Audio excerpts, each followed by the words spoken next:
Zombie games is an incredibly popular genre in the gaming scene, with some examples being Left 4 Dead, Dead Rising, and the Resident Evil series. But does its reputation hold up in Roblox? We'll be going over multiple zombie shooters of differing quality and deciding if zombie games on Roblox are worth playing. Something I'd like to get out of the way before we get into this is all my opinion and it isn't definitive. But feel free to yell at me in the comments. It does numbers for engagement.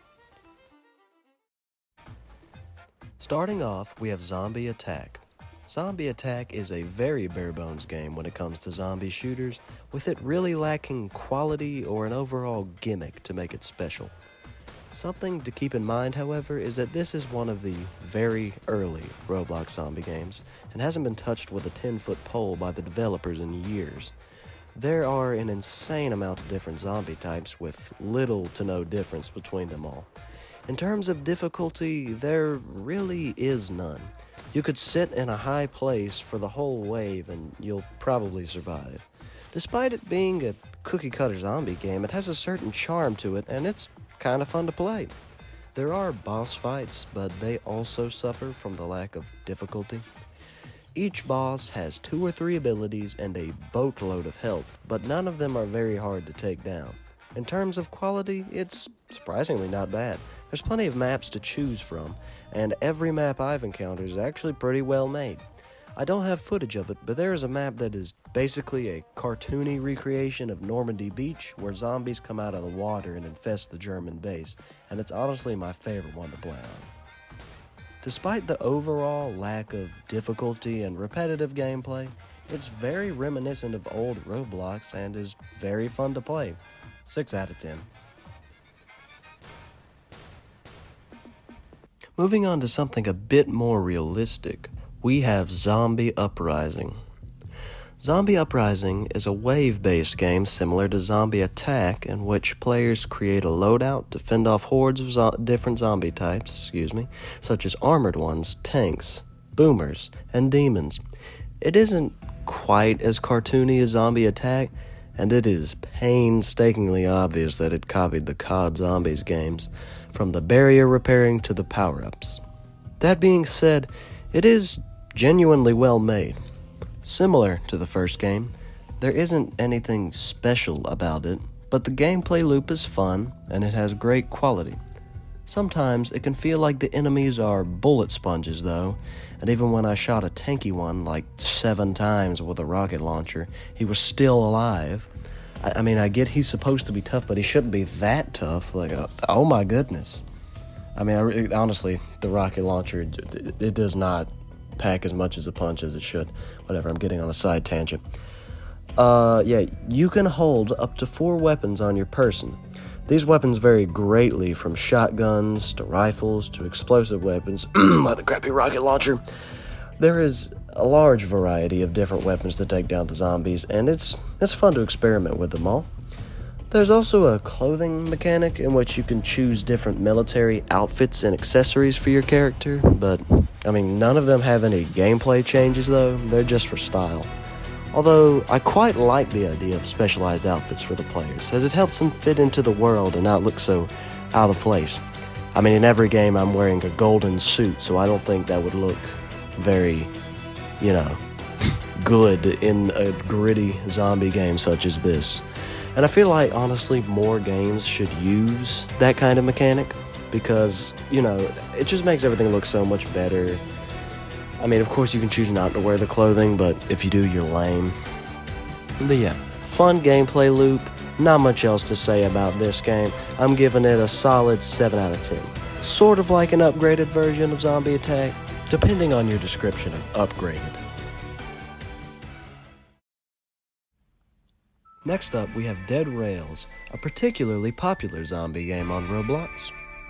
Dead Rails is a unique title in which up to 4 players venture out in the desert on their train, searching for the cure to the zombie virus. On the way, players will encounter several structures such as sheriff offices or outlaw camps in which they can scavenge resources from and use to fight off the hordes of monsters scattered throughout the wasteland. I'm not gonna lie, I don't like Dead Rails very much. I've tried to play it on several occasions, and it's just never been fun to me. The concept is great, I mean, don't get me wrong, but most of the time I just end up riding a train through a wasteland and occasionally beating up some zombies while looking for some fuel or guns. At times it can be fun, like when you're fighting a gang of outlaws or when you get to use your mounted turret against some werewolves. But I usually just feel pretty meh when I play it. Another issue I have is that the random generation of the map can lead to some boring playthroughs. Sometimes I'll encounter absolutely nothing except for some rocks and dust for a good 5 minutes. And the thing is, this could be one of those games, like social games, that's fun with friends but boring alone. In which case this may be an unfair review because, every time I've played it, it was either with one or two randoms or just on my own. And, there are several games that's just not fun with randoms, fun with friends. And you know what? Maybe at some point I'll give this game another chance once I have, if I can get some friends on. I've got one guy, I'm sure he'd like to play at some point. But, really, I kind of feel like that's more the game's fault than mine. Because, a game should be fun alone as well with friends, just even more so with friends. It shouldn't have to use that as a crutch. And the thing is, it has incredible potential to be an amazing game, but it just hasn't reached that stage yet, in my opinion. And I love Western games. Red Dead Redemption 2, that is my all-time favorite game. I would love to see this just, improved upon, to see what it would become. And the game is an alpha. I'm pretty sure it's either alpha or beta. I think it's alpha. So there's a lot more content to come, but at its current state, it just feels pretty barren. It isn't the most entertaining, but it's a cool concept, and I'm sure it could become an excellent game in the future. 6 out of 10. Last and not least, my all-time favorite zombie game, Guts and Black Powder. Well, Roblox zombie game, which, now that I think about it, isn't saying much. Guts and Black Powder is a zombie game that is set in an alternate timeline of the Napoleonic Wars, in which a disease called the Blight has spread throughout Europe and is causing its victims to rise from the dead. The armies of Europe signed a treaty with France and quickly mobilized to destroy this undead threat. That's right. Instead of churning through zombies with a machine gun, you are left with a musket to take them down. G&B has 6 different zombie types at the time of this recording, and unlike the other games, they actually function differently. Wow! It's crazy, isn't it? First, you have the Shambler, which is the basic zombie. Then the Runner, a zombie that dives onto you and kills you if you're not saved quick enough. The Bomber, which ignites a barrel of gunpowder that will kill you if you're too close. And then finally, the Zapper, which is an infected sapper that carries an axe, does a ton of damage, and has lots of health. Oh, I almost forgot. The Cuirassier, which I hope I said that right. And this zombie is practically a mini-boss that can block your melee strikes and is unmatched in his sword-fighting skills. Also, he can charge and one-hit kill you. Pretty important detail. The sheer quality of this game is unmatched, and I can't cover everything it has to offer in this video, so I'll probably make another video in the future just about this game. The story is peak fiction, with desperate soldiers attempting to escape the zombies while Europe slowly succumbs to the virus, and the maps are incredibly good. There are a variety of different weapons among 8 or so different classes you can play, and nearly all of them are fun. I'm looking at you, musician. I like all the maps, and they're very well made, but my personal favorite one is San Sebastian, a map in which you fight your way through a fortress and through city streets to the shore so that a boat can pick you up. This is actually the map that I'm playing in the footage you're watching right now. That being said, a lot of the objective maps are pretty long, with San Sebastian taking around 20 minutes to complete. Besides objective maps, there are 2 other game modes, Endless and Holdout.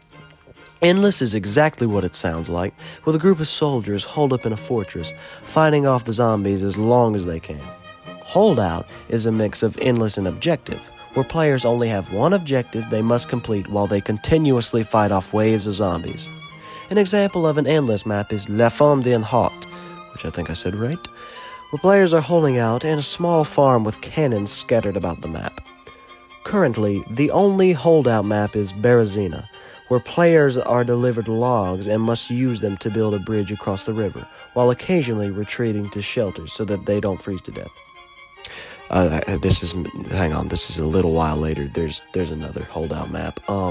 St. Petersburg, it's in Russia. This was made a bit ago. I just took a while to upload this. So yeah, St. Petersburg, and it's honestly the better one. Okay. Everything about this game is amazing, and I love it. 9 out of 10. So, those were 4 zombie games that you can find in Roblox and play for yourselves. If you do play these games, tell me what you'd rate them. I believe that zombie games can be executed very well in Roblox. The issue is that not many have figured out the formula required to achieve a good zombie game. If you enjoyed this video, please leave a like and subscribe for more content. It means a lot to me. I'm thinking I might transition from just gameplay videos to these sort of documentary review type videos, but my upload speed will slow down a lot as it takes a lot of time and effort to make this, believe it or not. I don't know if the project will project that, but it does take some time. I've been working on this for quite some time, and the reason it came out so late is because I'm very good at procrastination. Anyways, thank you for watching, and I'll see you next time.